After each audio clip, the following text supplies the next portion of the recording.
Cuma Allah. Oke. Minggu lalu kita sudah bahas beberapa step langkah-langkah untuk memulai suatu desain. Sebenarnya kalau ditanya bagaimana cara memulai desain, apa yang harus dilakukan dahulu? Apakah langsung cara coret, bentuknya seperti apa?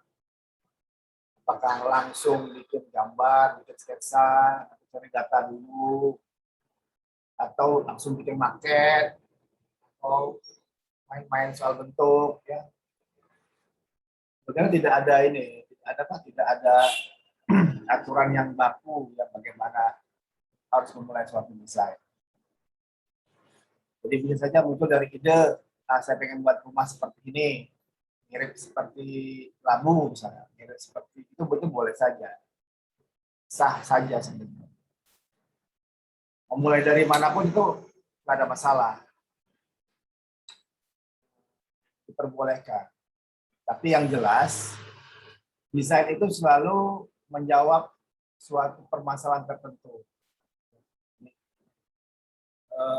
Ada masalah yang harus diselesaikan, yang harus dicarikan jalan keluarnya. Nah, desain yang baik itu dia menjawab itu. Harus ada pemecahan masalah. Nah, langkah pertamanya adalah mendefinisikan atau merumuskan dulu apa yang menjadi masalah dalam perancangan atau dalam proyek tersebut. Karena kalau itu nggak ada, ya nggak ada gunanya di desain itu. Seperti ada gambar-gambar, terus gambarnya buat apa ini, apa tujuannya. Di beberapa aliran arsitek tertentu, yang namanya produk arsitektur itu, atau karya arsitektur juga termasuk gambar. Jadi gambar-gambar perspektif, gambar zona, gambar itu bisa dianggap sebagai karya seni, ya. Beberapa masa arsitek tertentu, ya. Tapi kalau di kalangan praktisi, yang namanya karya arsitektur itu adalah dia harus terbangun. Nah, kalau dia terbangun itu berarti dia harus memenuhi menjawab permasalahannya yang telah ditetapkan sebelumnya. Misalnya rumah sudah jadi, terus dia mau nambah kamar. Yang pertanyaan adalah, nambah kamar buat apa? Oh, ini ada baru misalnya. Tadinya dia anaknya masih kecil, sekarang anaknya sudah dewasa, terus pengen kamar sendiri-sendiri. Jadi tambahan kamar itu adalah untuk memenuhi pertumbuhan atau perkembangan anggota keluarga. Jadi yang tadinya cuma 2 kamar, sekarang jadi 3 kamar. Apa masalahnya? Oh, masalahnya mungkin adalah bagaimana caranya kamar yang baru itu tidak merubah bangunan secara keseluruhan. Atau hal lain, misalnya bagaimana kamar baru tersebut itu memperindah rumah yang ada. Atau bagaimana kamar yang baru itu bisa dibuat, ditambah tanpa harus memperlebar atau memperluas bangunan. Itu kan ada 3 masalah yang berbeda. Yang masing-masing tiap masalah itu punya solusi yang berbeda pula. Nah, dalam perencanaan apapun, ya, Anda harus tentukan dulu apa yang menjadi masalah perancangan. Baru Anda bisa melakukan desain. Ya. Design to solve the problem. Desain untuk memecahkan suatu permasalahan. Desain sebagai solusi. Jadi desain bukan semata-mata ingin membuat bangunan yang bagus, bukan. Bangunan yang bagus adalah side effect-nya, efek sampingnya. Tapi hal pertama adalah dia menjawab permasalahan yang ada pada proyek tersebut. Nah, bagaimana untuk mendapatkan permasalahan adalah dengan mencari data keseluruhan apa-apa yang terlibat dalam proses perancangan. Apa yang terlibat dalam proses perancangan? Ya banyak.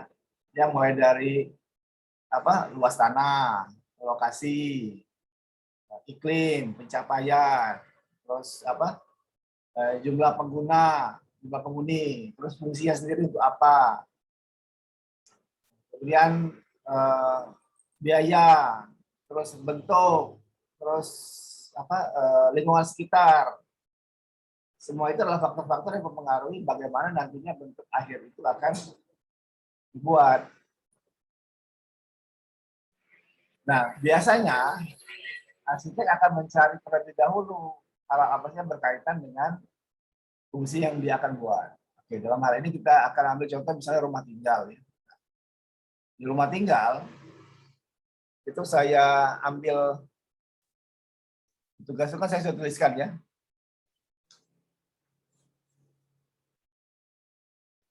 Buat desain bangunan sederhana dengan daftar kebutuhan, berarti perlu daftar kebutuhan.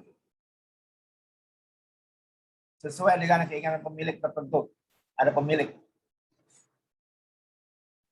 Pemilik dapat diasumsikan atau juga klien nyata. Jadi bisa saja ada tetangga Anda atau ada misalnya anggota keluarga Anda, ada om, ada bibi atau nenek, ataupun dia pengen bikin rumah baru, atau dia pengen bikin rumah lain.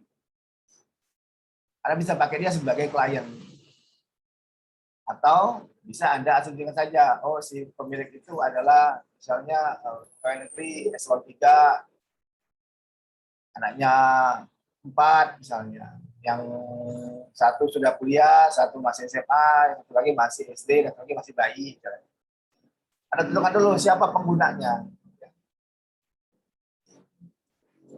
Nah, untuk lebih fokus, baiknya tentukan profesi dari pemilik. Ya. Karena ini beda profesi, beda bagaimana dia menerjemahkan rumahnya. Misalnya ada ASN, ya, aparat sipil negara, ada dokter, pengacara, dosen, arsitek, dan lain sebagainya. Rumah dokter mungkin beda dengan rumah ASN. Kenapa? Oh ternyata dia perlu ruang praktek yang berada di rumahnya. Dia pengen rumahnya juga sebagai tempat praktek. Tambahan fungsi tersebut akan merubah objektivitas terhadap perancangan nantinya. Bagaimana sekarang ngatur antara rumahnya dengan tempat kerjanya di rumah supaya nggak terganggu, atau bagaimana caranya supaya orang bisa membedakan mana rumah, mana tempat praktek. Itu kan sudah masalah lain, masalah berbeda. Yang mungkin nggak akan muncul kalau misalnya si pemilik rumahnya adalah ASN, karena dia nggak akan kerja di rumah. Dia kerjanya kan rutin, berangkat jam 7, pulang jam 5 misalnya. Nah, paling dia perlu tempat ruangan tambahan misalnya untuk ruang santai misalnya. Nah itu semakin tahu Anda siapa pemiliknya, semakin bisa mendapatkan informasi-informasi tambahan yang akan membuat perancangan itu menjadi sangat sangat detail ya, sangat unik. Nah, rumah yang dirancang harus dihuni minimal 4 orang bisa lebih. Jadi ini tentukan karena jumlah pengguna akan berpengaruh terhadap fungsi yang akan disediakan. Rumah dengan kebutuhan 1 orang, dengan rumah untuk kebutuhan 4 orang sudah beda. Kebutuhan 1 orang hanya cukup untuk 1 orang saja ya, listrik, kamar mandi 1 orang saja. Tapi ketika dia 4 orang, ya listrik, kamar mandi ya untuk 4 orang, harus gantian. Apakah satu-satu tiap orang 1 kamar mandi? Jadi efeknya gimana? Biaya segala macam. Ya. Jadi harus ditentukan ada siapa penghuninya, berapa orang ya. Terus juga profil masing-masing penghuni. Ya, ibu dan bapak ya. Kalau ibunya bekerja atau bapaknya bekerja atau dia bekerja itu bagaimana nanti efeknya terhadap pengaturan rumah? Oh berarti dia perlu ada kamar apa? Kamar pembantu misalnya atau kamar nenek untuk menjaga sewaktu kedua orang tua bekerja. Nah,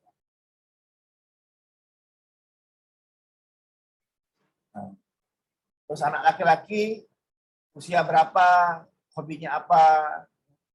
Karena beda usia, beda juga caranya menggunakan kamarnya ya. Kalau anak bayi atau anak balita mungkin nggak perlu kamar sendiri, kamarnya mungkin bergabung dengan kamar orang tuanya. Tapi begitu dia sudah kamar dewasa, antara laki-laki dan perempuan dipisah sendiri-sendiri. Kamar laki-laki ya untuk kegunaan atau penggunaan anak laki-laki. Mungkin dia suka olahraga, mungkin suka musik, suka seni. Anak perempuan juga sendiri. Mungkin dia suka apa? Suka boneka, suka balet. Yang tiap kamarnya adalah mencerminkan kepribadian masing-masing. yang membuat itu menjadi sangat sangat spesifik, ya, sangat berbeda. Nah, bisa ditambahkan anggota keluarga lain seperti nenek dan keponakan. Rumah tersebut dapat juga memiliki kamar tamu. Lokasi bangunan ini dapat menggunakan lokasi bangunan existing sebelumnya. Jadi kalau ada kemarin sudah menggunakan atau mengukur ya bangunan rumah tinggal di suatu lokasi, ya, Anda bisa pakai lokasi itu juga.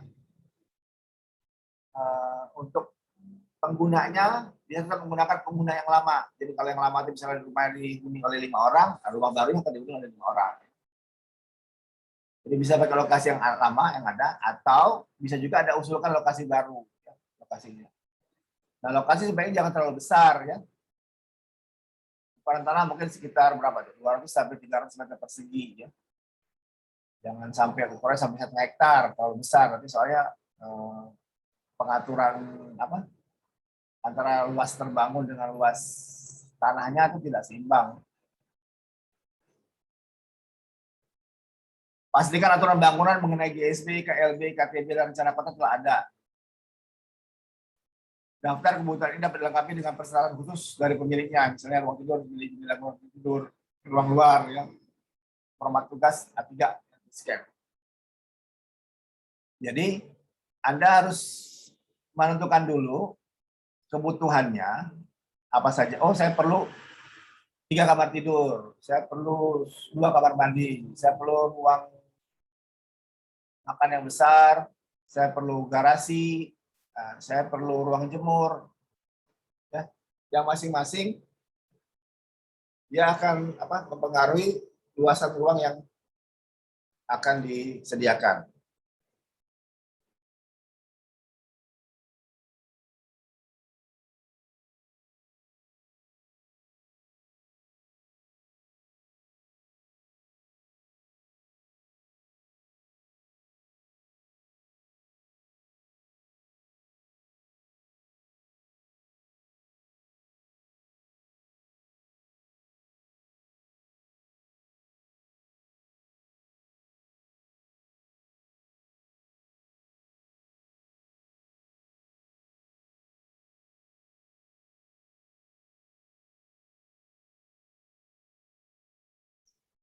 Oke. Selanjutnya dari kebutuhan tersebut, kebutuhan didapat dari mana? Kebutuhan dapat dari siapa penggunanya.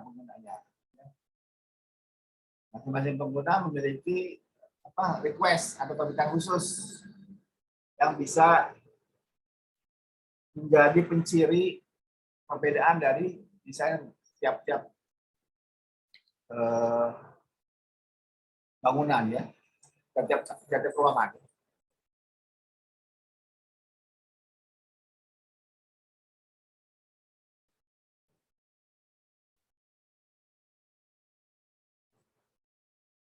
Oke.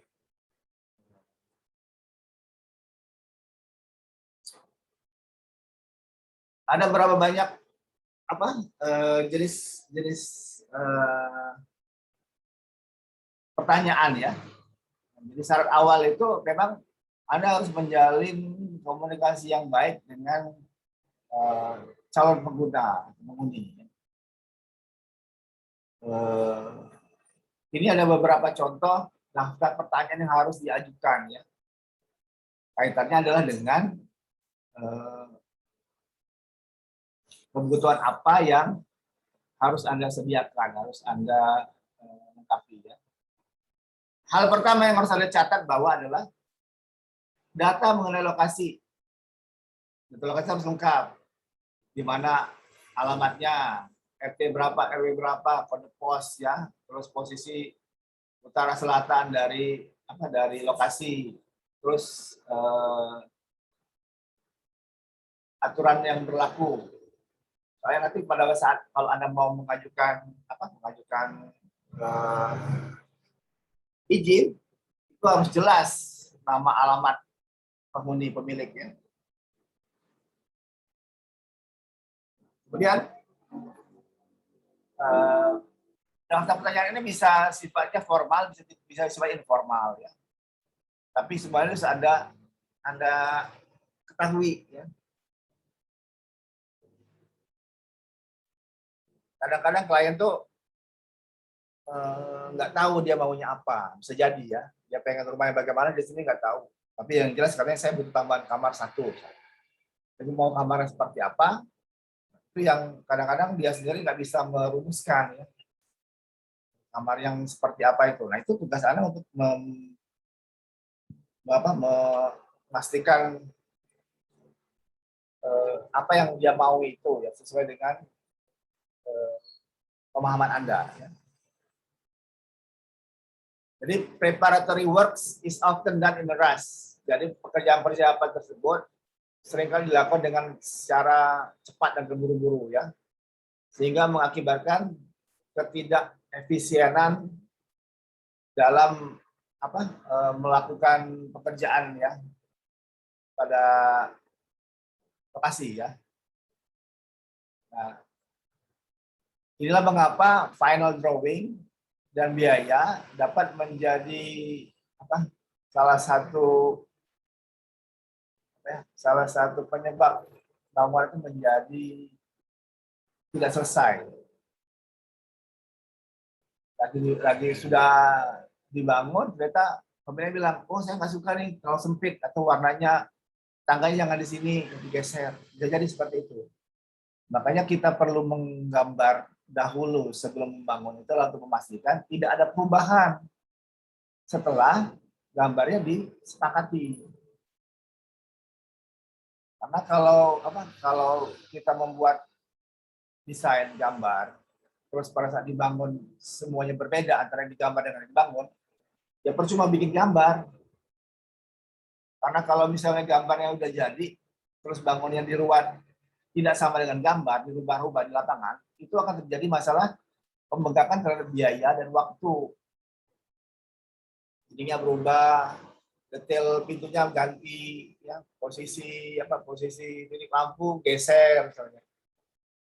Lantai yang tadinya keramik berubah jadi marmer, yang tadinya perhitungan cuma 100.000 sekarang menjadi 1 juta per meter persegi. Nah, hal-hal seperti ini mestinya jangan sampai terjadi. Karena itulah maka sangat penting untuk memastikan bahwa si klien itu memahami gambar kita itu sebagai perwakilan atau representasi dari bangunan jadinya. Jadi tujuan Anda bikin perspektif bagus-bagus, ya bikin 3D, bikin interior bagus-bagus itu adalah supaya orang tuh bisa paham dari lihat gambar aja udah ngerti, oh nanti seperti ini kira bangunannya. Jadi yang namanya gambar itu adalah alat komunikasi untuk memastikan bahwa klien Anda atau calon pengguna nantinya itu paham dengan kira-kira kalau setelah terbangun seperti apa. Jadi bukan gambar bagus hanya untuk dinikmati, dilihat, oh ini warna-warninya bagus, bukan itu. Gambar itu adalah media komunikasi. Oke. Nah, apa sih yang harus ditanyakan? Ya, ini ada briefing visioner ya. Ini bisa nggak format seperti ini ya. Misalnya nama siapa. Ini commission number ini untuk nama proyeknya ya. Employer, pemiliknya siapa. Atau pemberi proyek siapa namanya. Terus nama proyeknya apa? Misalnya rumah tinggal Bapak Anton misalnya. Nah, terus siapa yang mengkolek informasi ini? Jadi kalau di perusahaan konsultan misalnya ada banyak, nah itu perlu diketahui nih. Yang mendata itu siapa? Yang mendata, yang mengajukan pertanyaan siapa? Soalnya kalau nanti salah bisa dikonfirmasi. Tapi kalau misalnya ada sendiri yang nulis, ya mungkin nggak perlu ditulis ininya. Nah, terus apa isinya ya? Ini ya, satu Romawi, informasi terhadap klien. Satu, what is their financial status? Bagaimana status finansialnya? Bagaimana bisnis outlook-nya perusahaan misalnya? Bagaimana informasi itu didapatkan? Ini konfidensial, rahasia. Jadi kadang-kadang dan seringkali pemilik itu nggak mau kasih tahu berapa budgetnya, berapa dana untuk dia alokasikan membuat rumah. Kalau ditanya, Bapak, Ibu, kira-kira Bapak punya dana berapa untuk bangun rumahnya? Jadi mereka jarang yang terus terang, oh saya punya 100 juta, saya punya 200 juta, jarang. Pasti bilang adalah cukup lah. Yang penting berapapun disiapkan, yang penting rumahnya bagus. Padahal informasi ini penting untuk nantinya membuat desain yang sesuai dengan budget, sesuai dengan dana yang tersedia.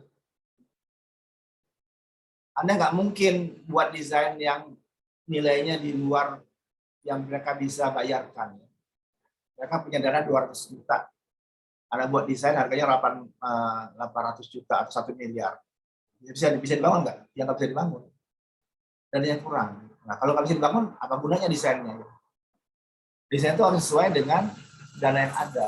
Nah, bagaimana cara Anda mengetahui ini? Yaitu tergantung dari pendekatan Anda terhadap klien. Ada beberapa klien yang dia bisa dengan mudah bilang, ya sudah, dana saya sekitar 500 juta untuk bangun rumah ini. Nanti desainnya disesuaikan dengan 500 juta. Ada pengaruh nggak? Pengaruhnya besar. Ya. Misalnya. Dia bilang, saya punya dana sekitar 3 miliar untuk bangun rumah ini. Tapi saya mau bangun rumahnya kecil aja. Nah, dan kalau bisa, saya nggak perlu naik turun tangga. Kalau dari budget 3 miliar, Anda bisa masukkan budget untuk lift. Yang harganya sekitar 500 sampai 700 juta satu lift. Nah, usulan lift itu tidak akan muncul ke klien yang kalau dananya cuma 300 juta. Ya bagaimana mungkin dia bangun rumah 300 juta, sedangkan ada ruangan dalam rumah tersebut yang isinya lift yang harganya 700 juta. Kan nggak mungkin. Nggak masuk akal. Nah, tapi penekarannya adalah pada saat Anda mendesain PA2 ini, ya, itu kita tidak bicara soal masalah keterbangunan. Nah, tapi logika itu harus ada di Anda bahwa yang Anda gambar kemungkinan besar bisa dibangun. Untuk itu makanya gambar Anda tidak hanya sekedar bagus indah, tapi mungkin bisa dibangun. Dari segi biaya mungkin kita akan anulir ya, karena nggak perlu hitung nanti biayanya berapa besar, nggak perlu. Jadi anggap saja biaya itu bisa diwujudkan selama desainnya juga masih masuk akal ya. Kalau nanya biaya masuk akal itu seperti apa ya, gampang aja. Karena ada nggak mungkin misalnya bikin pegangan pintu handle-nya dari emas, kan nggak mungkin, itu kan nggak masuk akal. Kalau buat secara budget bisa. Kalau Anda merancang istana raja, bisa saja kursi dari emas, piring dari emas, pegangan dari emas, nggak masalah. Karena penghuninya, pemiliknya itu raja. Tapi kalau Anda merancang rumah untuk orang biasa, misalnya ASN, misalnya buat desainnya nggak begitu dari emas, itu kan nggak masuk akal. Nah, kalau dasar seperti itu harus ada masukan dari sejak awal Anda mendesain bahwa desain ini nanti akan digunakan, akan dibangun. Nah, ya, yang kedua, yang ketiga misalnya, who is in my contract, siapa yang menjadi penentu utama dari desain ini? Jadi final authority-nya siapa? Biasanya ya, kalau Anda bangun desain rumah, itu yang ikut campur banyak. Anaknya pengen ngomong, pengen A, pengen B, pengen C. Ibunya pengen B, D, E, F. Bapaknya pengen ini. Terus yang mana? Ya jadi masalah kalau dia bertentangan. Misalnya gini, ibunya pengen dapurnya besar. Bapaknya pengen dapurnya kecil aja. Bapaknya pengen kamar kerjanya besar. Ibunya pengen bukan kamar kerja yang besar, tapi ruang tamu yang besar. Nah, yang mana yang harus Anda pilih? Ya. Jadi Anda harus punya siapa yang menjadi pemegang utama, yang final authority, yang pemutus pendapat untuk memastikan bahwa akhirnya keputusan A lebih tinggi daripada keputusan B. Nah, mungkin tidak apa ya, tidak secara hitam putih ya, tapi Anda bisa baca dari bagaimana Anda berkomunikasi nantinya. Jadi kalau misalnya harus menentukan apakah dapurnya besar atau kecil, itu Anda lihat siapa yang paling berkuasa. Kalau di rumah, di urusan dapur mungkin lebih berkuasa si istri. Jadi pendapat istri yang dimenangkan. Tapi kalau di tempat lain, misalnya di bagian misalnya ruang kerja misalnya, yang lebih sering pakai siapa? Oh, bapaknya sering pakai bapaknya. Jadi pendapat bapaknya lebih diutamakan. Nah, terus apakah klien punya special request terhadap desain? Apakah dia punya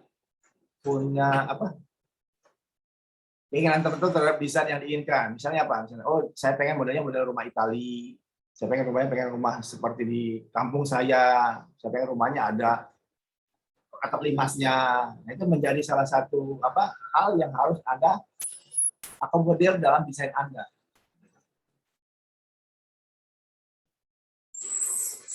Terus ya, apakah personal view dari masing klien yang bisa diambil dalam perancangan? Apakah ya ini, jadi tidak semua pertanyaan ini harus Anda penuhi, tapi ada beberapa hal yang sifatnya mungkin perlu Anda tanyakan. Ya. Nah, yang kedua, misalnya berkaitan dengan fee, berkaitan dengan jasa Anda. Ya. On what agreement with the client are the condition of arrangement and scale of provisional charge base. Jadi, bagaimana sih sifat kerjasamanya? Jadi, kalau Anda jadi arsitek dan Anda akan bekerja sama dengan pihak lain, hal yang pertama Anda tanyakan adalah bagaimana perjanjian pembayaran jasanya. Dan itu dibicarakan di depan, di awal, bukan di belakang. Jadi kalian namanya kerja dulu nanti saya bayar. Nah, nggak ada seperti itu. Jadi dia di depan. Jadi biar tahu sama tahu. Kalian bilang, Pak, desain saya ini saya hitung berdasarkan luas bangunan secara keseluruhan, terus saya ambil fee-nya sebesar 20%. Misal ya. Nah, luas bangunan keseluruhannya ini saya estimasi mungkin sekitar 300 meter persegi. 300 meter persegi, kalau dari biaya bangunannya sekarang sekitar 5 juta per meter persegi, berarti sekitar berapa tuh? 1,5 M. Yang harus dikeluarkan dari biaya itu. Nah, 1,5 M itu saya ambil biaya 20%-nya. Berarti sekitar berapa?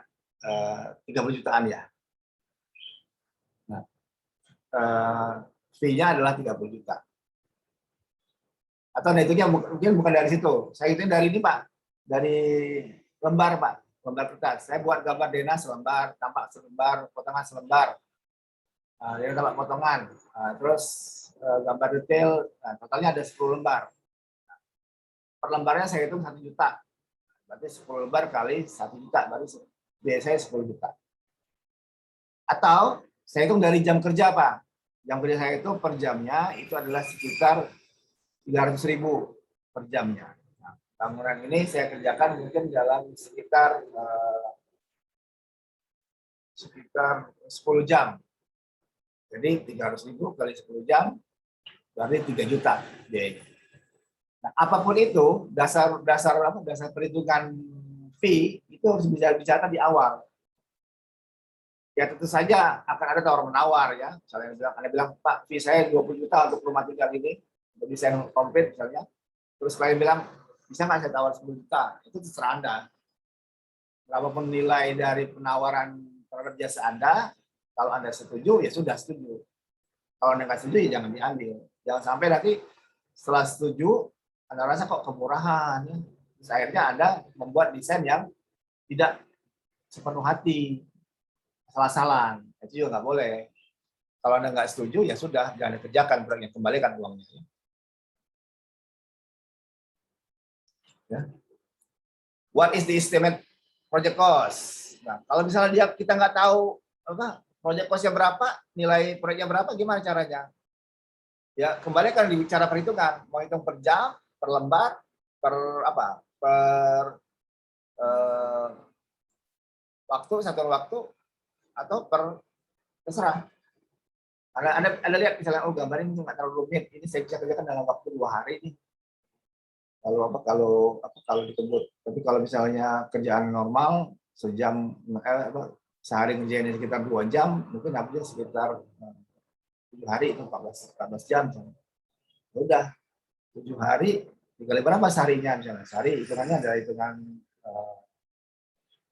kalau tukang aja hitungannya ada 100.000 misalnya, Anda kan nggak mau jangan tukang, kalau nanti dikit aja 200.000, 200 kali 7 1,4, Anda bilang oke, gambar 1,4 boleh, dasar apapun silakan ya, tapi itu harus jelas pembicaraan agreement itu di awal. Jangan sampai misalnya gini, ada Anda, keluarga Anda bilang apa, Dek atau Kak, bisa nggak bantuin bikin desain rumah? Om mau bikin rumah, lokasinya di Kenten misalnya. Nanti kamu survei lah ke sana. Terus Anda ke sana, ada survei, ada foto-foto, selesai. Terus Anda lihat, Anda tanya mau apa, ya dibilang mau rumah 2 lantai, segala macam ini. Terus oke, Anda bilang oke bisa, nanti saya kerjain. Terus Anda nggak bilang berapa fee-nya, Anda nggak bilang. Ya udah nanti saya kerjain. Begitu Anda kerjain, sembari kerja, Anda kan nggak tahu nih apakah kerja itu dibayar atau tidak. Dan Anda nggak enak nanyanya. Oh ini masih saudara sendiri. Begitu selesai dikerjain, ternyata dibilang, oh ya sudah makasih ya. Terus Anda nggak suka.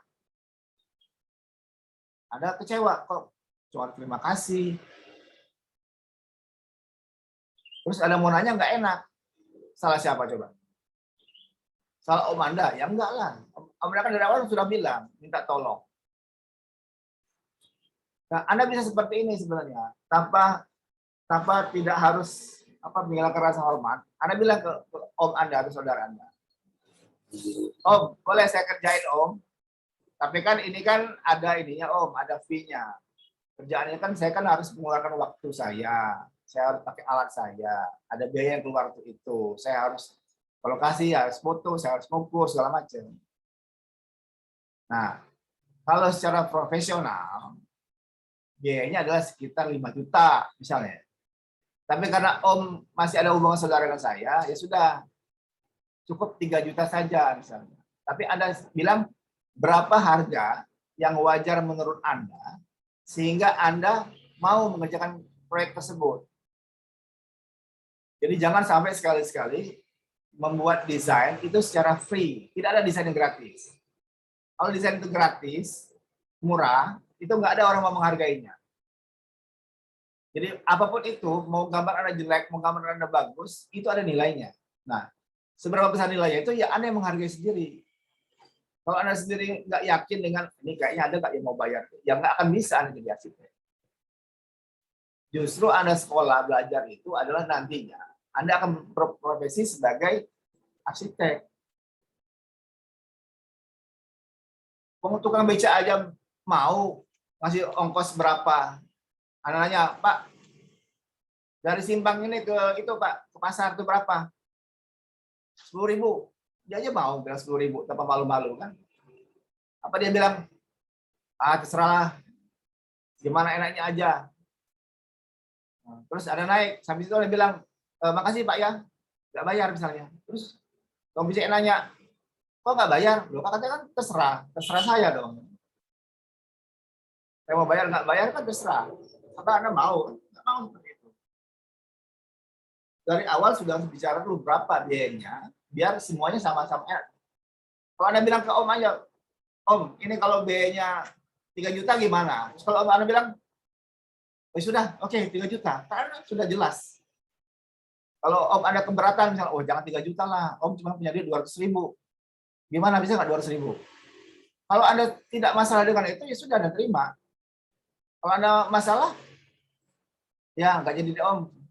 Lebih baik cari orang lain aja. kan enak nolaknya. Atau kalau misalnya Anda merasa enggan ya, Anda merasa tidak misalnya Anda sering dibantu om Anda, terus Anda merasa berutang budi, terus omnya bilang, waduh kalau 3 juta om nggak ada duit, ya udahlah, nggak usah lah. Terus kalau Anda merasa omnya itu perlu dibantu dengan desain Anda, tapi Anda tidak mau menggratiskan biayanya, Anda bilang saja kalau om Anda itu bilang, oke om, sebenarnya biaya desain itu 3 juta. Tapi karena om nggak ada uang, kalau om juga sekarang lagi sulit uangnya, saya bisa bantu. Anggap saja ini fee saya sedekahkan ke om. Sudah, selesai masalahnya. Desain Anda tidak gratis. Desain Anda 3 juta, tapi 3 juta itu Anda sedekahkan, Anda infakkan untuk orang yang meminta desain. Selesai masalahnya. Jadi orang tidak pernah menganggap bahwa desain itu gampang, mudah kok, cuma coret-coret aja. Coba kalau coret-coret mereka kerjakan sendiri. Karena mereka nggak bisa, makanya dia minta bantuan orang lain. Kalau semua orang bisa melakukan itu dengan mudah, orang sudah kerjakan itu, nggak perlu jasa arsitek. Nah, dari awal kita bukan soal hitung-hitungan seolah ini banget sih, kaku banget sih, enggak, bukan. Itu adalah penghargaan kita terhadap keahlian kita. Jadi arsitek itu tidak mudah. Ya. Buat desain itu tidak mudah. Anda bisa sekolah di SMK atau D3 bangunan. Anda bisa gambar kerja, gambar rumah, gambar pabrik, Anda bisa gambar. Tapi belum tentu Anda bisa mendesain. Karena desain itu adalah skill atau keahlian yang sangat berbeda dengan sekedar menggambar. Kalau menggambar itu Anda bisa latihan ya, terus menerus sehingga tangan Anda jadi ahli, Anda coret-coret tanpa melihat bisa jadi gambarnya, bisa. Tapi kalau mendesain sulit. Kenapa? Karena mendesain itu perlu adanya pengetahuan untuk membuat gambar tersebut sesuai dengan keinginan dari masing-masing pihak yang berkepentingan. Kalau gambar bebas, tergantung artisnya mau gambar seperti apa. Kalau Anda nggak suka ya jangan beli, jangan lihat. Tapi kalau desain ada kompromi. Desain rumah itu harus atas persetujuan si pemilik rumah, baru dia setuju. Kalau dia nggak setuju, nggak bisa. Inilah satu lagi alasan mengapa harus dibilang di awal berapa fee itu. Karena desain itu tidak pernah sekali gambar dan selesai. Ada proses asistensi, ada proses diskusi untuk memastikan bahwa keinginan klien sudah diakomodir di desain Anda dan ide Anda sudah Anda masukkan ke desain itu dan bisa diterima oleh pemilik. Karena kita bolak-balik tuh, gambar pertama dia nggak setuju, rubah ini tampaknya karena terlalu kuno.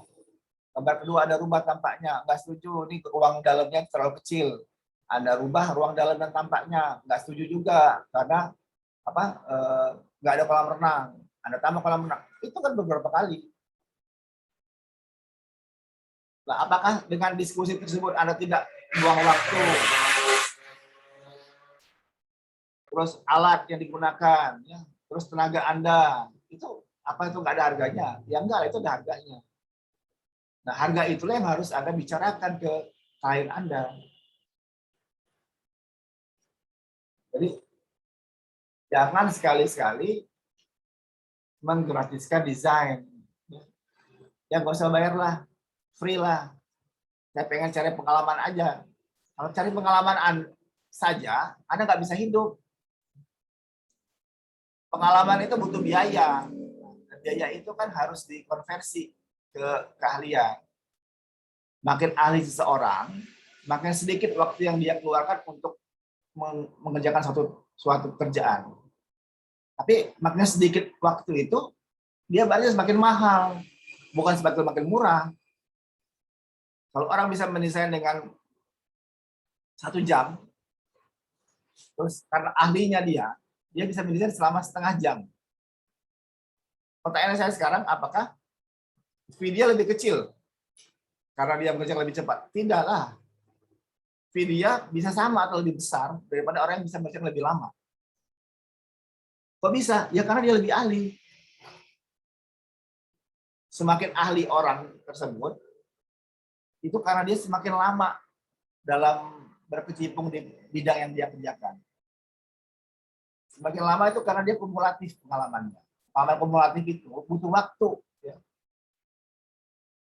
Ya kayak gini lah misalnya, kalau ada nanam buah ya, nanam alpukat misalnya.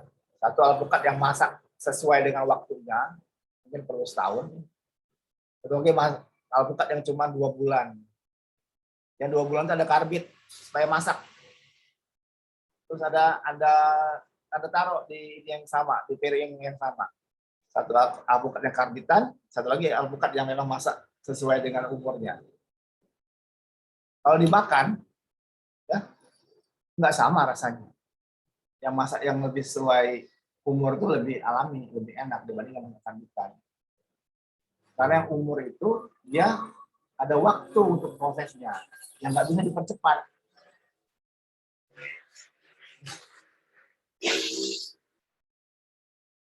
Oke, ini agreement on fees ya. Nanti ada lihat ada banyak sendiri lagi. Kemudian adalah person and firm involved in project. Jadi kadang-kadang project itu tidak hanya satu orang, tapi beberapa orang. Kadang-kadang bukan hanya satu arsitek, tapi 2-3 arsitek. Zaman dulu pekerjaan bangunan misalnya hotel ya, itu yang ngerjain desain tampak itu sendiri. Yang ngerjain lobby dan ruang kamar itu sendiri. Yang ngerjain untuk business center dan spa itu sendiri, arsiteknya beda-beda.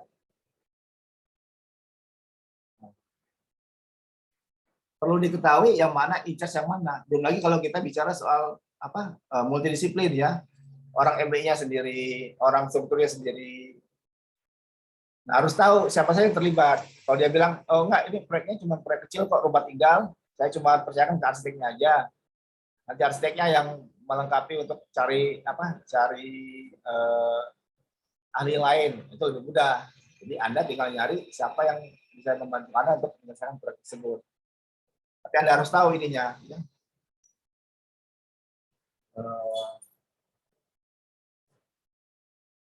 Tapi misalnya, who is responsible for what special area of activity? Siapa yang bertanggung jawab terhadap area khusus untuk aktivitas tertentu?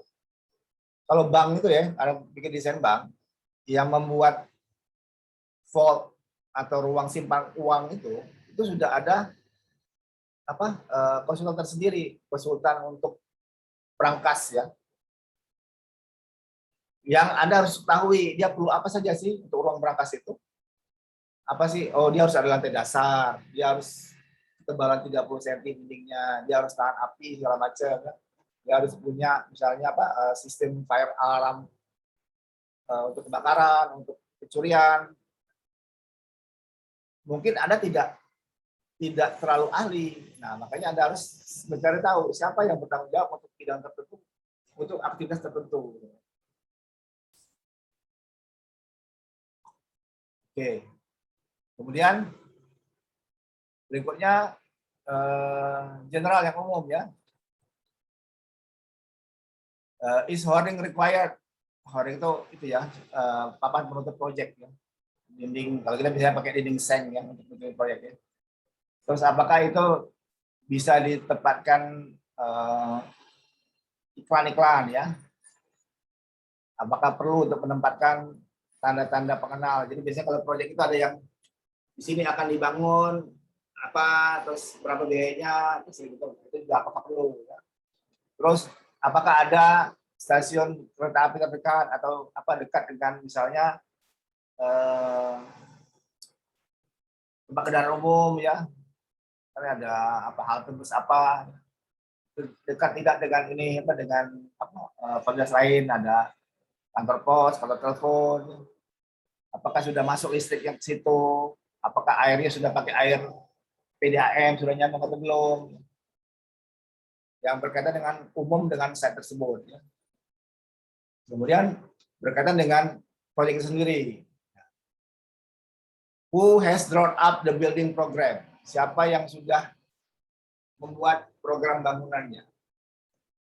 It is exhaustive or has it supplemented by us or other? Apakah ini akan disuplai oleh orang lain atau kita sendiri yang akan melakukannya. Building program itu adalah program bangunan yang berkaitan dengan fungsi-fungsi apa saja yang akan disediakan atau yang akan diadakan di bangunan tersebut.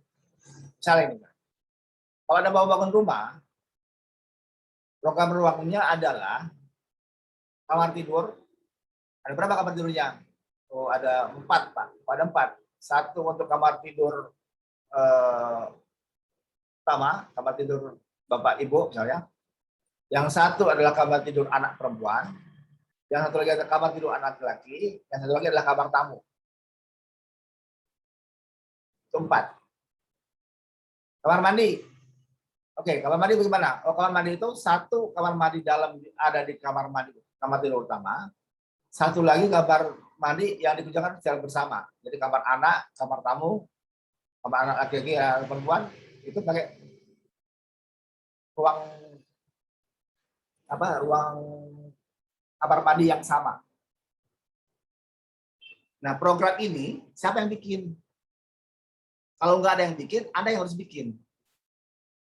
Makanya nanti ada istilahnya ada programming, ada yang designing. Programming itu adalah Anda membuat daftar kebutuhan ruang yang nantinya harus ada di bangunan Anda, harus ada di desain Anda. Siapa yang menentukan itu? Ya Anda dengan klien Anda. Kalau klien Anda-nya adalah asumsi, adalah Anda sendiri, ya Anda bisa putuskan sendiri. Oh, dapurnya perlu 2 dan terpisah. Kenapa? Ya karena 1 lagi adalah dapur kotor. Dapur pamer, dapur bersih, dapur untuk keluar dia manasin ya tamu misalnya. Itu Anda tentukan sendiri kalau Anda juga adalah kliennya. Has the new building to be related to existing and the future building? Apakah bangunan baru nantinya akan berkaitan dengan bangunan lamanya atau bangunan masa depannya? Jadi kaitan dengan kalau misalnya bangunan Anda itu adalah bangunan berada di kawasan bangunan yang bangunan lamanya nggak boleh dibongkar misalnya, atau bangunannya cuma dibongkar sebagian. Jadi apakah bangunan barunya itu akan nempel, ataukah enggak, atau seperti apa? Ini spesifik dengan proyek Anda. Kalau proyek Anda kan, ya otomatis bangunan baru. Kecuali yang dibangun adalah bangunan pavilion, bangunan terpisah dari bangunan utama. Nah, kemudian, which local regulation have to be observed? Aturan-aturan lokal mana yang harus diperhatikan? Who is building surveyor or district surveyor? Who is on planning officer? Jadi ini sebenarnya nggak perlu terlalu sampai siapa yang akan memeriksa, yang menginspeksi, tapi paling tidak aturan-aturan lokal yang berlaku itu harus Anda masukkan ke dalam pertimbangan desain. Misalnya ya, di Bali ada aturan untuk bangunan tidak boleh lebih tinggi dari pohon kelapa. Nah, bangunan Anda tuh jangan lebih tinggi. Karena itu yang sudah disebutkan. Bangunan harus mundur 3 meter, ya tidak harus mundur 3 meter bangunannya. Jangan bangunannya lewat dari 3 meter. Kalau lewat, ya nggak bisa dibangun juga. Bangunan nggak boleh ada basement, ya jangan pakai basement. Bangunan harus panggung, harus panggung, ikutin aturannya. Karena kalau aturannya nggak diikutin, ya nggak bisa dibangun. Buat apa Anda buat desain tapi nggak bisa dibangun? Kan tujuan akhirnya adalah gedung itu kan bisa dibuat, bisa digunakan, bisa dibangun. Nah, kemudian yang keempat, what special literature is available of this type of building? What do we have in our files? Yang keempat ini berkaitan dengan studi banding, dengan proyek-proyek sejenis yang sudah ada. Jadi yang ditanyakan adalah apakah ada literatur atau referensi-referensi yang ada berkaitan dengan tipe bangunan yang akan kita buat. Tipe bangunan Anda apa? Oh, tipe bangunannya residensial, perumahan. Oke, perumahan itu apa ininya? Contoh-contoh bangunan rumah itu. Oh, dia harus ada kamar tidur, dia harus ada dapur, dia harus ada kamar mandi, misalnya. Apakah harus ada ruang tamu? Oh, nggak selalu. ada rumah tinggal yang nggak pakai ruang tamu. Karena ruang tamunya menjadi satu dengan ruang keluarga. Apakah harus ada ruang keluarga? Ada beberapa ruang keluarganya yang nggak ada. Jadi masuk langsung sebagai dapur. Dapurnya berfungsi sebagai ruang makan, ruang tamu, ruang keluarga. Nah, tipologi-tipologi yang seperti itu yang mungkin akan Anda pelajari sehingga Anda menjadi paham, oh ternyata rumah itu nggak penting, yang namanya ruang tamu atau ruang keluarga. Karena ruang tamu, ruang keluarga itu ternyata di beberapa kasus itu bisa menjadi satu ruangan saja. Tapi ada juga rumah yang ternyata dia ada ruang tamu, ada ruang keluarga, ada ruang antara ruang tamu dan ruang keluarga, ada ruang penerima lagi. Ada banyak ini apa urutan ruangnya. Kenapa? Oh ternyata dia berkaitan dengan budaya di situ. Orang di sana kalau mau terima tamu itu nggak boleh langsung, dia tunggu dulu di luar di ruang penerima, habis itu masuk ke ruang penyangga dulu, habis itu masuk ke ruang antara, baru dia masuk ke ruang tamu. Ada banyak prosesinya. Kenapa? Ya karena di situ ada seperti itu. Atau misalnya si pemilik rumahnya pengen seperti itu, ruang tamu untuk orang asing itu nggak bisa langsung masuk, tapi harus melalui beberapa prosesi tertentu. Ya, seperti orang Jawa menghadap sultan ya, dia nggak boleh jalannya berdiri, harus jalan jongkok kan? Kenapa harus jalan jongkok? Kalau dia berdiri kenapa? Ya karena secara adatnya bentuk penghormatan terhadap raja itu adalah dengan dia nggak boleh lebih tinggi daripada rajanya, dia harus lebih rendah. Jadi kalau ada raja yang lagi duduk, nah dia harus jongkok.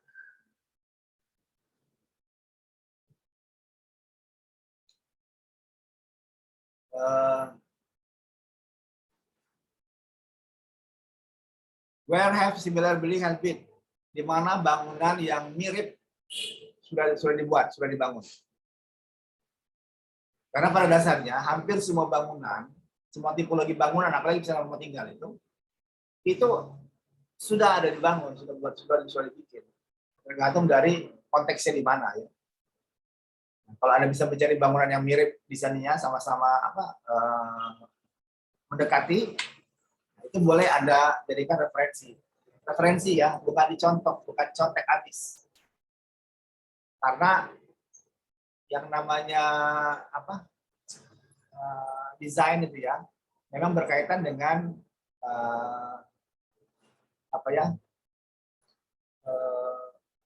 kreativitas ya. Dan kreativitas itu sangat menghargai namanya otentisitas, otentik.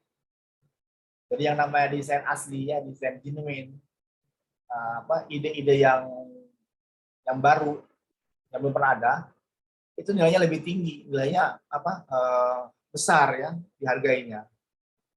Karena mencari ide itu nggak gampang.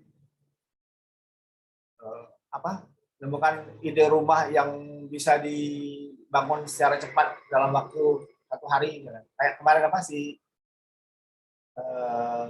Cina membangun rumah sakit COVID ya selama 10 hari untuk kapasitas sekitar 2.000 pasien. Itu kan prestasi.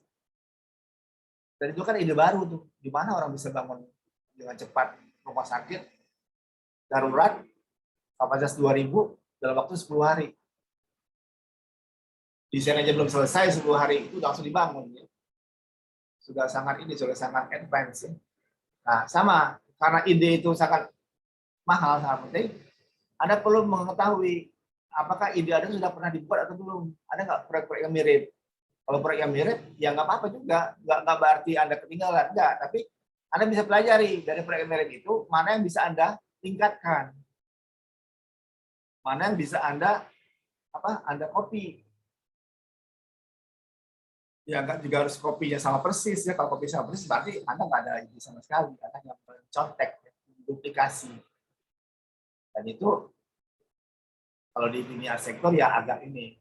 Apalagi kalau duplikasinya itu Anda nggak bilang-bilang ya. Anda nggak bilang bahwa ini adalah mirip proyek apa. Itu agak tercela sebenarnya kalau di arsitektur. Membuat ide yang ternyata ide itu adalah ide orang lain, terus nggak diakui bahwa ide itu adalah sebenarnya dia mencontoh dari orang lain. Cuman karena dia nggak cukup literatur, dia berasa bahwa itu karya dia yang otentik. Padahal enggak. Kalau dilihat dari ininya, dari tanggalnya ternyata Anda baru bikin sekarang, orang sudah bikin jauh sebelumnya. Yang jelas saja ini dia kan jauh lebih duluan daripada Anda. Nah, terus have we taken steps to view them? Nah, apakah kita sudah melakukan langkah-langkah untuk melihat atau mereview membandingkan dengan yang sudah ada? Yang kedua berkaitan dengan basic design factors, ya, berkaitan dengan lingkungan yang dimana, bagaimana dengan si bangunan sebelumnya, material apa yang digunakan. Terus apakah kita memiliki foto atau lingkungan sekitar, ya, yang berdasarkan lingkungan yang sudah ada sekarang. Terus apakah faktor-faktor yang harus dipertimbangkan dalam desain kita? Tadi misalnya faktornya biaya, faktor gaya bangunan, misalnya material yang digunakan. Ada klien saya pengen pakai baja, Pak. Saya nggak mau pakai beton. Saya pengen bangunannya dibangun kelihatan seperti bentuk-bentuk industri. Itu jadi kan sebagai bahan pertimbangan untuk desain.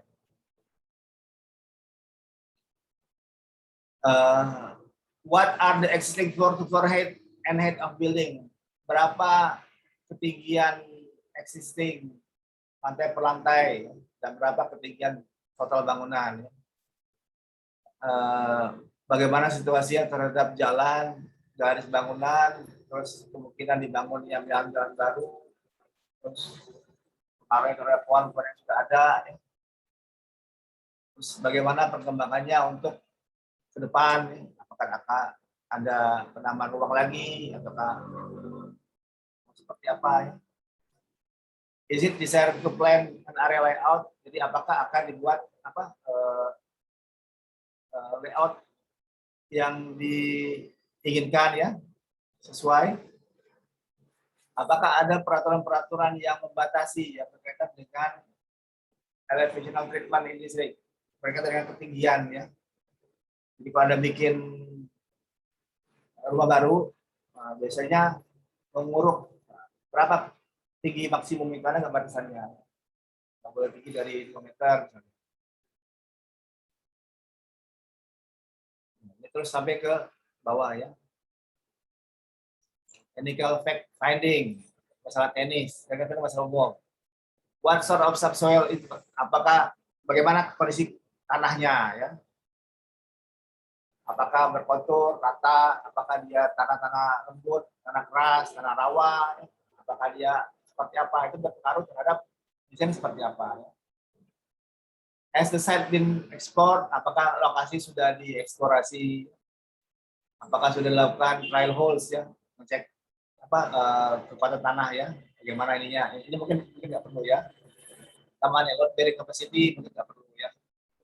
Bagaimana ketinggian muka air tanah, ya, seberapa tinggi? Semakin tinggi air tanah kan semakin mudah bangunannya rawan banjir, ya. How many foundation appears to be several? Jadi, what type of foundation, tipe apa dari bangunan, tipe fondasi cocok untuk bangunan tersebut? Has the site built on previously? Apakah lokasi tersebut sudah pernah dibangun sebelumnya? Apa tipe bangunan sebelumnya? Berapa lantai, ya? Apakah ada basement dan lain-lain? Dan seberapa dalam? Jadi ini adalah data mengenai kira-kira apa yang ada di lokasi tersebut yang berkaitan dengan teknis. Ya. Jadi ada banyak yang harus dipertimbangkan sebelum Anda membuat denah, ya. Yang terus samping bawah, ya, drainage, sewerage, nominal bore, electricity. Nanti ada pilihannya beberapa yang sifatnya applicable, ya, bisa disesuaikan dengan desain Anda, ya. Record catatan, ya, berkaitan dengan investigasi pemeriksaan set sebelumnya. Jadi Anda harus punya daftar pertanyaan ini yang berkaitan dengan apa yang Anda akan desain. Yang 10 Romawi itu ada deadline score ya. Ini berkaitan dengan kapan desain itu harus Anda masukkan, harus selesai. Deadline for preliminary sketches for discussion with staff and consultant. Jadi kalau tadi Anda bicara soal ada beberapa konsultan yang terlibat, jadi Anda perlu mungkin mendiskusikan di antara mereka gimana titik masuknya kabel listrik, di mana masuknya kabel air, kabel telepon, di mana mau mengatakan misalnya mau pakai sumur atau pakai PDAM. Ya.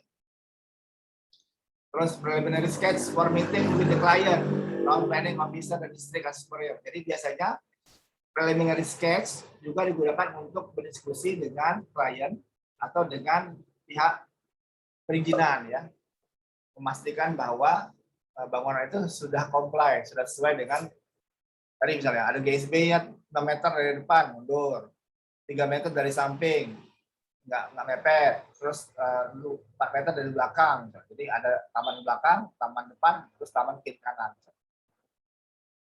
Karena kalau sudah jadi denahnya komplit, ternyata harus geser, Pak ini harus mundur semeter atau harus ini dihilangkan setengah meter, itu harus berubah lagi semua denahnya. Nah, terus sampai dengan acceptance of tenders ya, sampai dengan practical completion, sampai dengan selesai.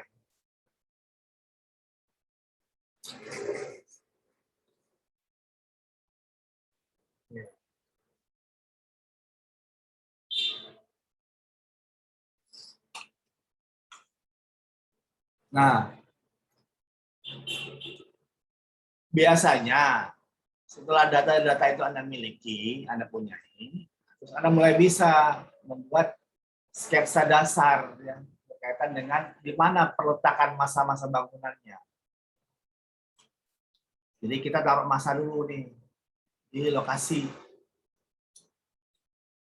Di mana kira-kira masanya sesuai.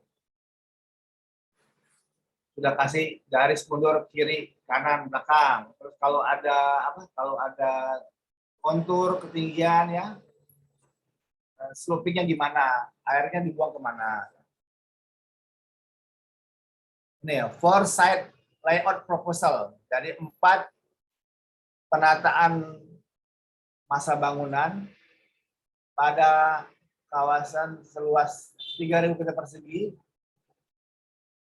Jadi ada 1 seperti ini, 2-nya bentuk L, 3 di depan, 4 di belakang. Dari 4 macam pengaturan ini, itu dipilihlah yang pertama, ini misalnya.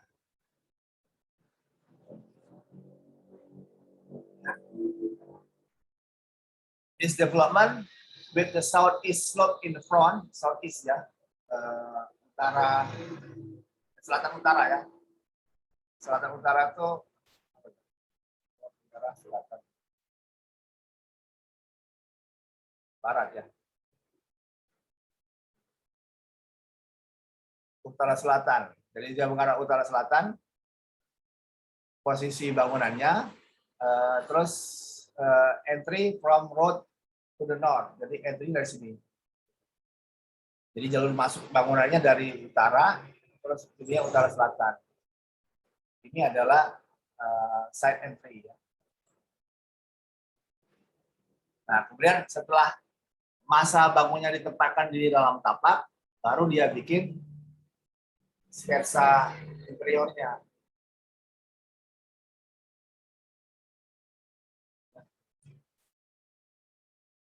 Masuk dari sini, ya. Karena berkaitan dengan jalur depan tadi ya. Masuk dari sini. Itu ada di sini.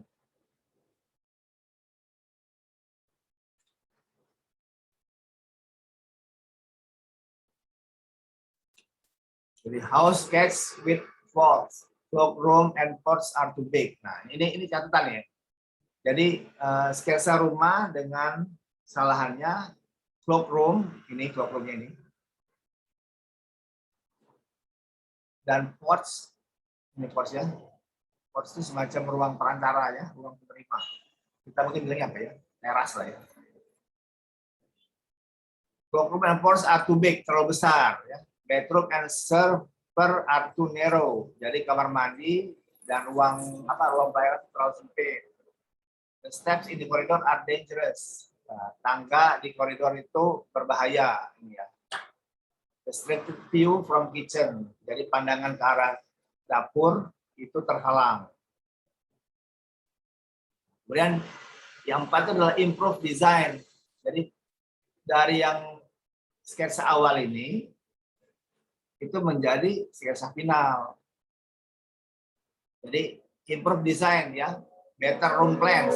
Jadi dengan pengaturan yang lebih baik.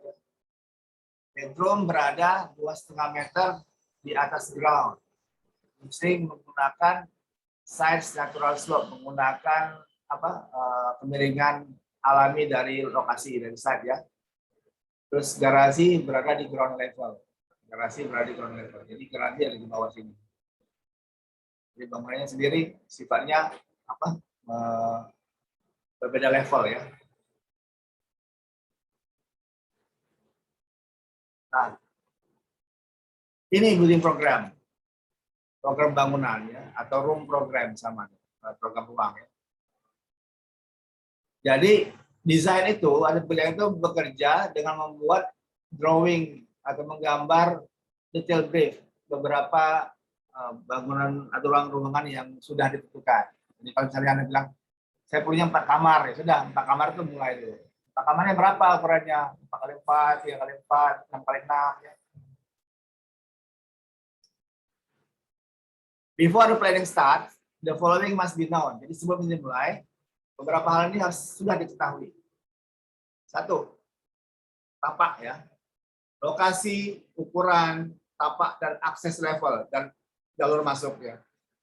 Lokasi, jalur servis. Aturan bangunan ya. Terus informasi ini haruslah didapatkan dari local authority, dari aturan setempat, service provider, pemberi servis. Jadi kalau misalnya Anda merancang kantor, terus kantornya sudah ada aturan tertentu, itu harus diikuti. Misalnya Anda merancang rumah makan KFC misalnya, KFC sudah ada aturannya, harus ada logonya seperti ini, warna bangunan harus seperti ini, itu harus diikuti. Atau hotel misalnya, hotel bintang A yang dikelola oleh si pengelola ini, dia minta bahwa lobinya harus minimal bisa menampung 100 orang, itu harus diikuti. Itu aturan-aturan si penyedia jasa ya, service provider. Dan layout plan harus layout tenda itu harus mengikuti semua hal-hal ini. Jadi aturan mengenai bangunan secara aturan daerah, baik itu dari pemerintah kota kayak aturan menteri aturan apa, itu sama dari aturan lokal ya, aturan penyedia jasa ya. Yang kedua, space requirement ya. Jadi kebutuhan ruang, persyaratan ruang ya, dalam kaitan dengan area, besaran ya, ketinggian dan posisi mereka terhadap ruang-ruang lainnya.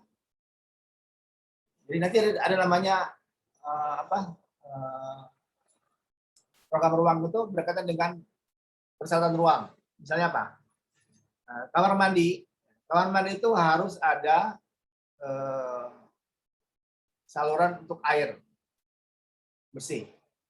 Terus ada saluran untuk buang air kotor. Bentuknya bisa apa? Oh, bentuknya bisa ada pipa, ada keran. Nah, apakah harus ada penampungan airnya atau tidak? Kalau nggak ada penampungan airnya, berarti nggak perlu bikin bak. Kalau ada penampungan airnya, bisa bentuknya bak, bisa bentuknya bathtub atau apapun. Itu adalah syarat dari ruang kamar mandi ya. Jadi kalau misalnya syarat itu tidak terpenuhi, kamar itu tidak atau ruangan tidak berfungsi. Jadi kamar mandi kalau nggak ada airnya itu bukan kamar mandi. Kamar mandi harus ada jalur utilitas untuk pipa airnya. Harus ada jalur utilitas untuk membuang air. Kalau nggak tuh nggak berfungsi. Jadi persyaratan minimum kamar mandi adalah dia ada airnya. Ya. Air bisa masuk, air bisa keluar. Jadi space requirement itu harus diketahui. Ruang tidur, apa syarat ruang tidur? Oh, dia harus ada tempat tidurnya. Tempat tidur itu apa yang penting? Ukurannya, ukuran orang bisa tidur. Apakah mau pakai ranjang atau nggak pakai ranjang, nggak masalah. Tapi ada ukuran orang bisa berbaring misalnya. Maka berbaring berapa? Oh, ukurannya ukuran bed. Karena kan nggak mungkin orang bikin apa, tempat tidur, tapi ukuran kasurnya itu tidak standar. Ukuran standar apa? Ukuran yang ada di pasaran. Jadi kalau ukuran ada di pasaran itu misalnya, oh ini adalah queen size, berarti 180 kali 2 meter. Ruangan itu harus masuk ukuran itu. Karena kalau itu nggak masuk, ya bukan ruang tidur dong, orang nggak bisa tidur. Kalau ruang cuma 1,5 kali 1,5, ya nggak bisa tidur lah. Tempat tidurnya nggak bisa masuk. Padahal syarat utama untuk kamar tidur adalah harus ada tempat tidur. Nah, setiap ruang itu punya masing-masing persyaratan yang harus dipenuhi. Dapat dari mana? Dapat dari standarnya. Anda bacalah nanti nyebut karena standar itu, atau bisa Anda ambil standar dari ukuran perabot-perabot atau furniture yang ada di pasaran. Kalau nyari-nyari gitu kan susah. Makanya ada buku yang dia mengcompile, menggabungkan seluruh persyaratan itu dalam satu buku yang sering dipakai arsitek data, network ya, atau apa itu, time saver building ya, itu juga bisa dipakai. Atau bisa pakai SNI, Standar Nasional Indonesia dari BSN ya. Atau bisa pakai apa misalnya aturan-aturan yang berlaku, standar-standar yang berlaku di, Anda bisa pakai juga ya aturan internasional misalnya, yang beberapa kan ada banyak beberapa aturan dari RIBA ataupun dari AIA yang dikeluarkan yang bisa dipakai karena dia sudah sudah dikenal banyak ya, sudah sering digunakan sebagai acuan. Jadi space requirement with regards to area, height, positioning, and their particular relationship with one another. Yang ketiga itu dimension of existing furniture. Jadi perlu memastikan dimensi dari tiap-tiap perabot. Kamar tidur itu apa isinya? Ada tempat tidur, ada tempat baju, lemari atau apapun itu, ada meja, mejanya bisa meja rias, bisa meja kerja, ya terserah. Ada meja, kemudian bisa nggak ada kamar mandi, bisa di dalam, bisa di luar kamar mandi. Jadi yang namanya kamar tidur itu persyaratannya. Ada tempat tidur, ada meja, terus ada lemari minimum. Nah, masing-masing furniture ini dia kan perlu ruang, perlu tempat, dia menempati ruang. Nah, pastikan ukurannya itu harus bisa masuk ke dalam kamar.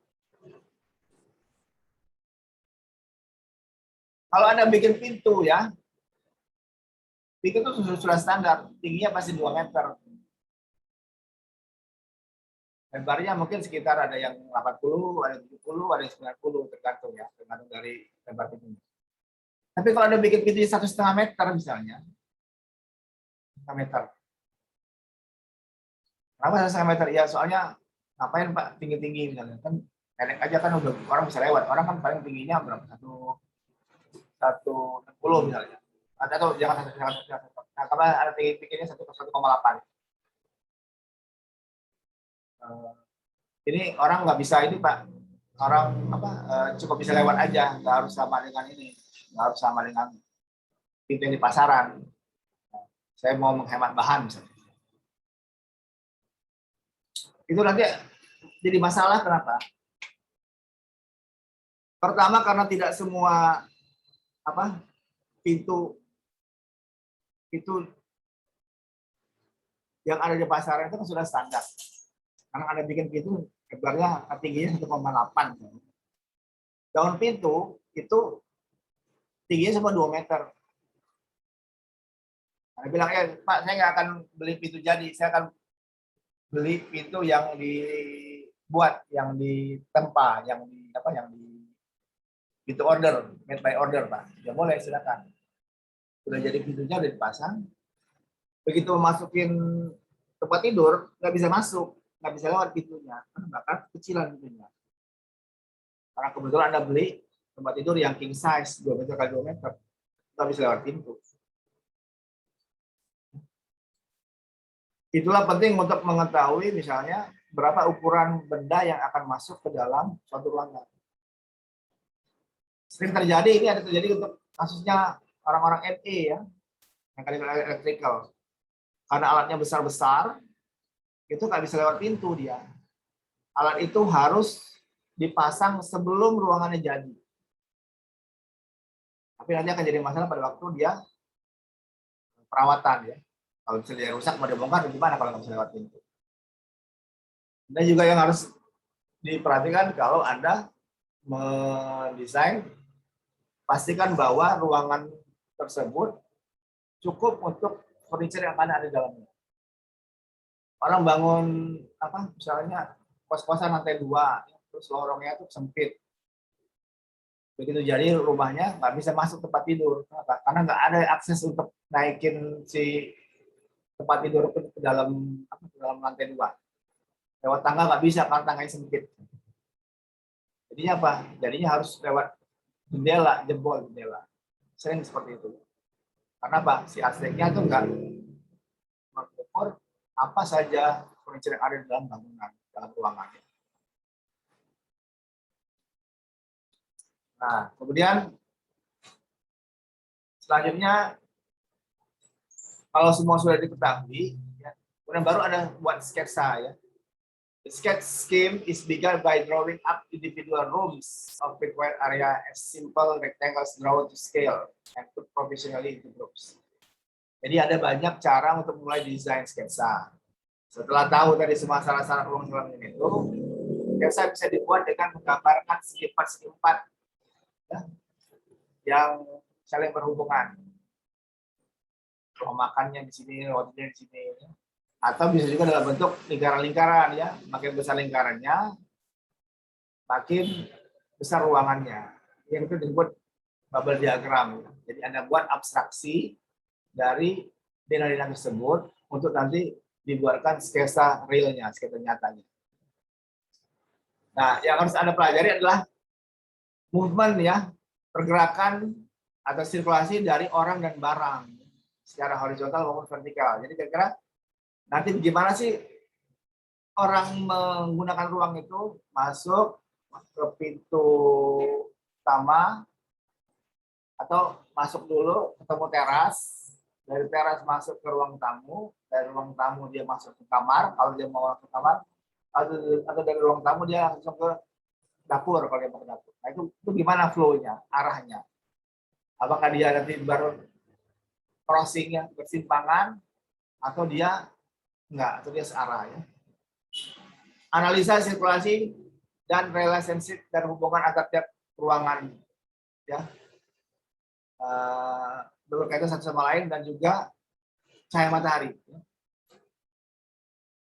Pada tahap ini, desainer atau arsitek akan progressively, akan secara progres mendapatkan pemahaman yang lebih jelas bagaimana suatu masalah desain itu diselesaikan. Daripada memulai desain yang yang tidak jelas ya, sebaiknya memang membuat suatu ini sendiri ya, membuat suatu skenario tersendiri terhadap bagaimana nanti ruang-ruang itu dibentuk.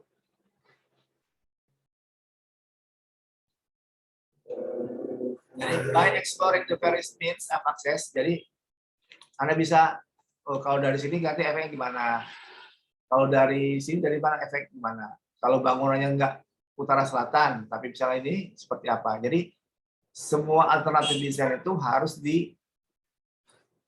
dipertimbangkan dulu mana yang paling memungkinkan ya. Jadi, try out several solutions to explore all possibilities. Jadi gunakan beberapa kemungkinan desain itu untuk beberapa kemungkinan. Gunakan pros and cons. Jadi gunakan keuntungan dan kerugian ya. Prospect and constraint ya. For searching examination, latihan-latihan. Kalau misalnya itu maksudnya menghadap ke depan jalan langsung, apa efeknya? Kalau agak berlawanan, apa efeknya? Apa keuntungannya, apa ruginya? Unless of course a single obvious solution is present, sampai dengan satu-satunya solusi yang paling jelas itu akan muncul dengan sendirinya. Berdasarkan dari foregoing ya, berdasarkan dari perkembangan pengambilan keputusan yang berlangsung ya. Dan biasanya berlangsung secara cepat dan ide menjadi sangat jelas dan the real picture of building emerge dan gambar utuh dari suatu desain tersebut itu muncul. Nah inilah makanya first design stage begin. Jadi langkah awal dari desain itu akan muncul ya. Pertama adalah dengan mengorganisasi ya ruangan tersebut dalam pikiran kepala ya.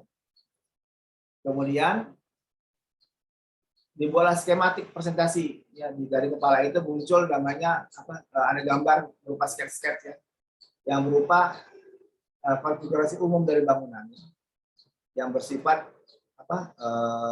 sketsa ya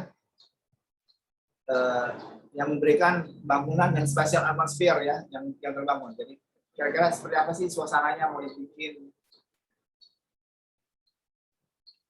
Dari situ kemudian desainer atau arsitek akan mengembangkan proposal yang real, usulan yang lebih nyata dalam bentuk denah dan tampak.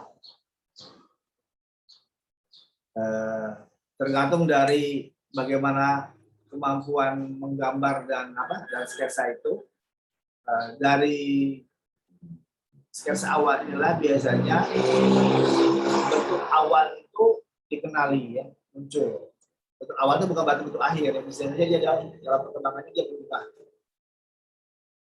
Nah, kelahiran pertama ini, jadi ide itu bisa berkembang dari apa yang ada di kepala, ada sketsa, coret-coret, kemudian jadi bentuk awal. Bisa juga muncul bentuk lain ya. The first impetus, jadi bayi pertama ini bisa saja hilang ya, lost if effort of assistant are clumsy. Jadi bisa saja hilang kalau asistensinya atau dalam perjalanannya pembicaraan itu kurang bagus ya, kurang baik. Tapi kalau bagus, dia akan mature, dia akan matang ya. With growing experience and maturity, the clarity of the mental image improve. Jadi mental image itu adalah desain yang ada di kepala Anda, sedangkan sketching itu adalah gambar yang Anda terjemahkan di bentuk coret-coret itu. Nah, ide Anda bisa jadi sangat abstrak. Tapi untuk mengkomunikasikan itu, Anda harus membuat gambar yang itu akan diasistensikan atau didiskusikan dengan klien Anda. Agar apa yang di kepala Anda itu bisa dipahami oleh orang lain. Oh, ternyata tampaknya itu mirip seperti ini loh. Gambar denahnya ini sebenarnya masuknya tuh nggak dari depan, tapi dari samping. Kenapa dari samping? Itu Anda jelaskan.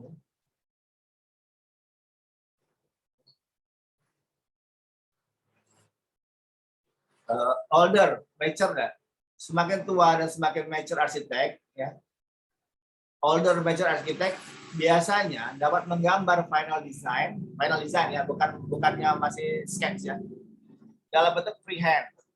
Correctly, dimension and detail. Jadi secara freehand, secara benar dan secara detail. Jadi beberapa arsitek kerjaan arsitek itu adalah dilakukan dengan seperti ini ya. Jadi mereka sudah dapat dulu bentuk akhirnya, terus kemudian baru bekerja backwards ya, kebalikan ya. Beberapa arsitek itu sudah dapat ide akhir dulu, baru dia kerjain kerja mundur ya. Nah, kalau kita enggak, kita kerja itu dari awal dulu, baru kerjanya akhir. Jadi sketsa awalnya itu menjadi trigger untuk membuat sketsa final design ya.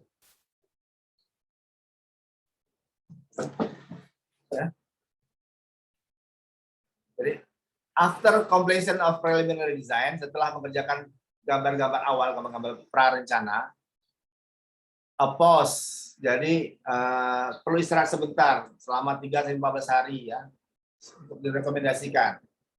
Karena hal ini memberikan jarak yang cukup bagi desain dan kemungkinan ide baru muncul.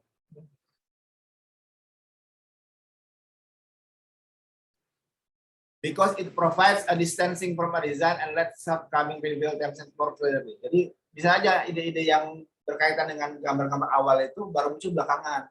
Makanya di sini disarankan untuk ada waktu jeda dari sejak gambar preliminary itu keluar sebelum itu menjadi desain akhir. It also often disposes assumptions. Jadi bisa saja dia membatalkan atau menggalakkan asumsi-asumsi awal pada waktu Anda mulai desain. Because it intervening time preconceived ideas are put aside, not least as a result discussion with staff and clients. Jadi biasanya dari hasil-hasil asensi sebelumnya, diskusi sebelumnya, apa yang Anda bahas, yang tadinya Anda bilang, kayaknya nggak mungkin, nggak bisa. Begitu Anda kasih jeda, istirahat, ternyata, oh ya bisa ya, kalau dirubah sedikit seperti itu. Jadi ini perjalanan mencari ide itu ya seperti itu. Bolak-balik ya, bisa maju mundur, bisa lompat.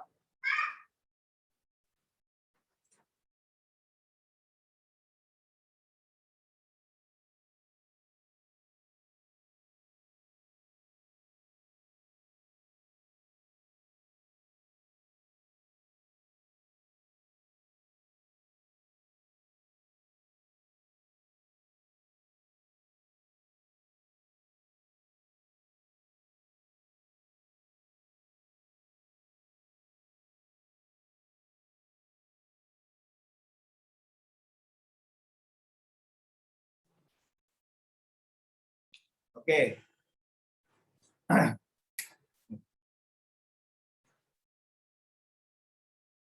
Oke ya. Jadi it also okay. Kemudian berdasarkan itu detail design of project is begun with assistance of various consultant. Jadi biasanya dari preliminary itu mulai ke gambar development ya. Sudah masuk bagian-bagian struktural MA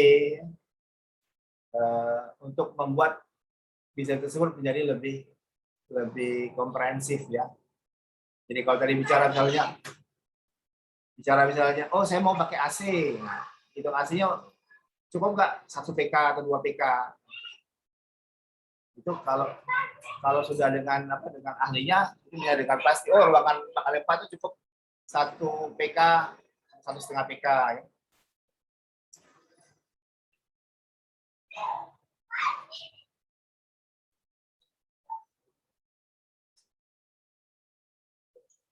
Oke, nah terus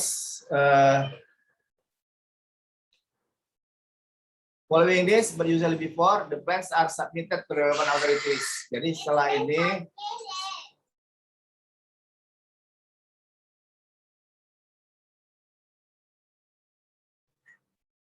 jadi kalau sudah gambar selesai, gambar preliminary study, terus dari gambar DED, nah biasanya itu akan mulai memasukkan ke perizinan ya, untuk kemudian baru dibuatkan bangunannya.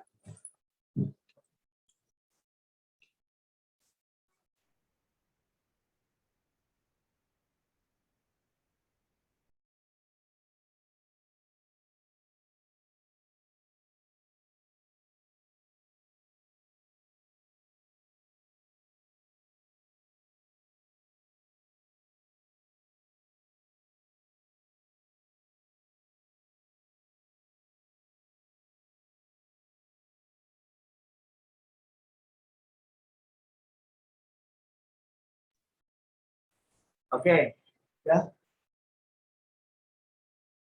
Nah, sebenarnya urutan ini bisa saja tidak mulus seperti itu ya, tidak mulus berarti dari desain skematik, dari prelim jadi DED, mungkin enggak.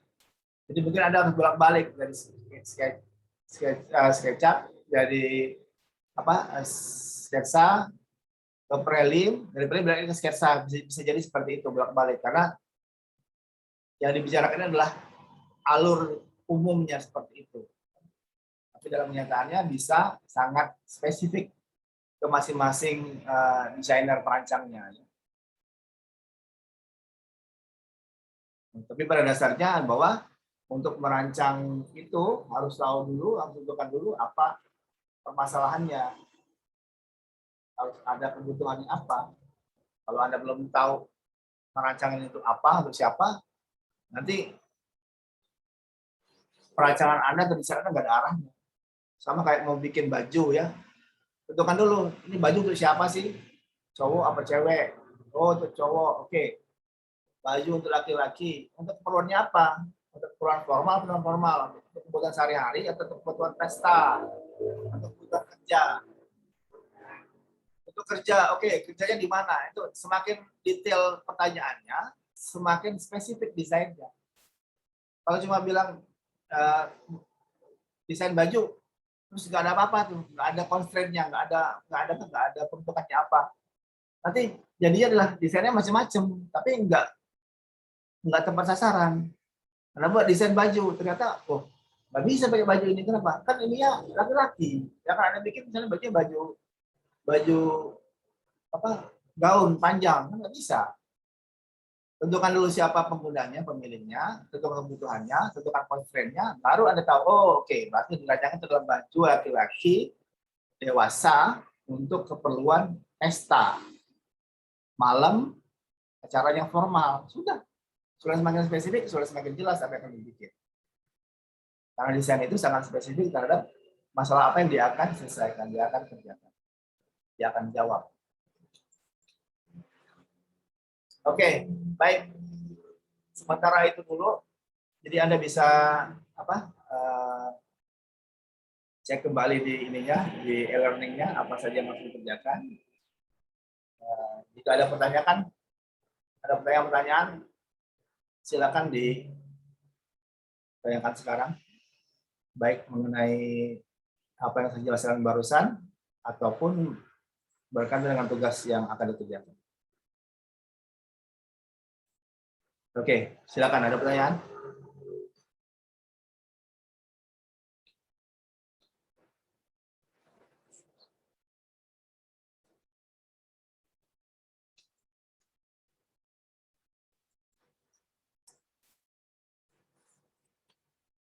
Dia berkaitan dengan ini ya, konsep itu.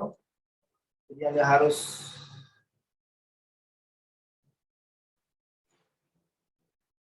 ini tadi saya bilang tadi ya, berkaitan dengan bubble diagram ya, hubungan antar ruang.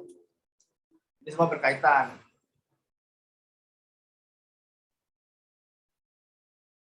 Nah, yang mana dulu yang mau dikerjakan silakan. Tapi inilah item-item yang harus menjadi pertimbangan pada saat Anda memulai desain ya.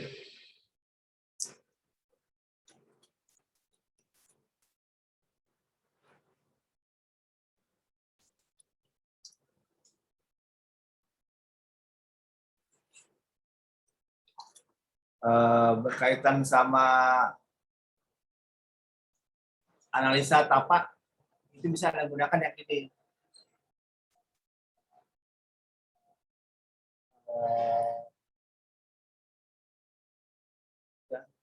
Sketsa diagram ini berkaitan untuk menganalisa tapak, drainase pohon, ya, sirkulasi jalan kaki. Mungkin nggak perlu terlalu banyak karena ini kan berkaitan dengan tapak secara lingkungan. Bisa Anda pilih aja misalnya berkaitan dengan view atau dengan kontur ya, atau berkaitan dengan matahari ya, view mana view ya, view.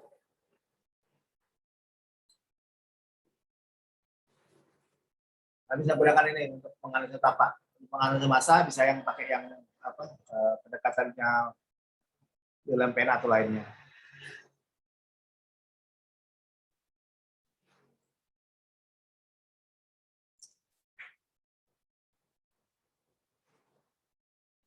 Oke, kalau nggak ada pertanyaan, tolong dinyalain dulu ininya.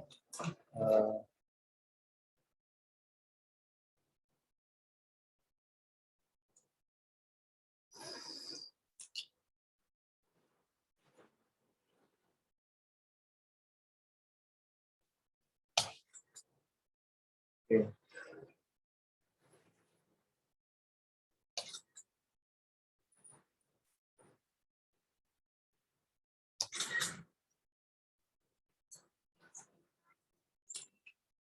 Oke, baik. Terima kasih atas kehadirannya. Saya ucapkan alhamdulillah. Assalamualaikum warahmatullahi wabarakatuh. Waalaikumsalam warahmatullahi wabarakatuh.